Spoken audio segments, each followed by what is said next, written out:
ہمارے بزرگوں میں سے ایک گزرے ہیں حضرت مولانا عطاءاللہ شاہ بخاری رحمہ اللہ تعالیٰ، یہاں کشمیر بھی آئے ہیں وہ، بلکہ کشمیر بھی کچھ عرصہ رہے ہیں۔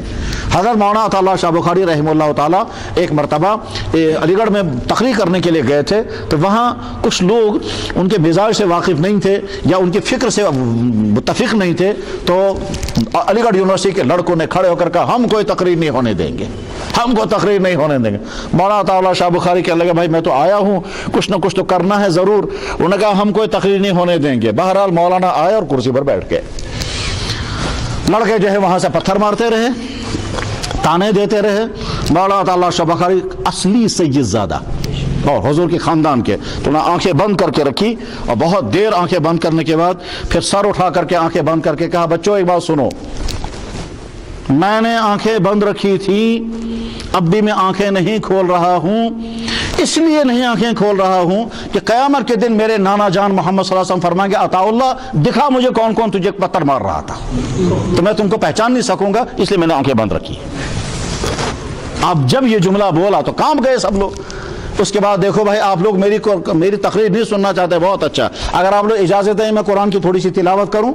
انہوں نے کہا جی ہاں قرآن کی تلاوت کرنے میں کوئی حرج نہیں ہے۔ اب مولانا نے جب قرآن کی تلاوت کی تو ان کی تلاوت بہت عجیب تھی، یہ وہ شخص تھے کہ جس کی تلاوت سن کر انگریز مسلمان ہوا تھا۔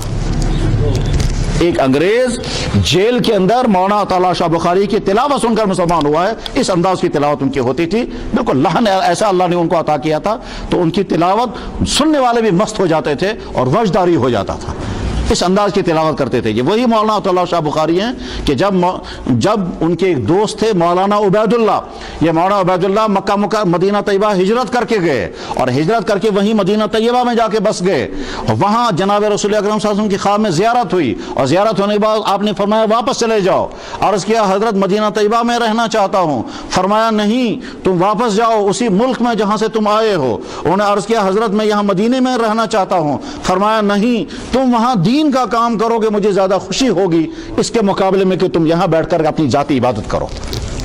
اس کے بعد پھر فرمایا کہ دیکھو وہاں جب جاؤ گے تو میرا بیٹا عطاءاللہ ہے، اس کو میرا سلام کہنا، اور ساتھ میں کہنا ختم نبوت کی تمہاری محنت کی وجہ سے مجھے یہاں قبر اطہر کے اندر خوشی اور سکون ملتا ہے۔ یہ وہی عطاءاللہ شاہ بخاری ہے۔ بہرحال جب انہوں نے بیان قرآن کی تلاوت کی، ختم کرنے کے بعد کہا بچوں اگر آپ لوگ اجازت دو کہ میں ان آیتوں کا ترجمہ کروں؟ لوگوں نے کہا جی ترجمہ بھی کر دیجئے۔ بعد جب ترجمہ شروع کیا تو 5 گھنٹے تقریر کی، اور 5 گھنٹے تک وہ خاموش نہیں بیٹھے، ایسے تھے۔